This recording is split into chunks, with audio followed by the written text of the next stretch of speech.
কিয়ামতের 10টা হলো আলামতে কুবরা বা বড় আলামত, কিয়ামতের একদম শেষ মুহূর্তে যেটা দেখা যাবে।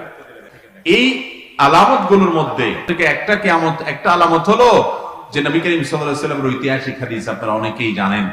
তিনি বলেছেন যে তোমরা একটা সময় আসবে, দেখবে এক সময় পায়ে জুতাও ছিল না, রাখাল ছিল, সমাজের খুব হীন দিন ছিল।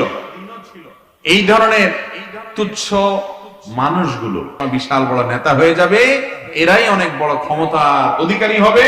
আর সমাজের শিক্ষিত, সম্ভ্রান্ত, সম্মানিত সব যারা মানুষ আছে তারা এদেরকে সারসার করা লাগবে।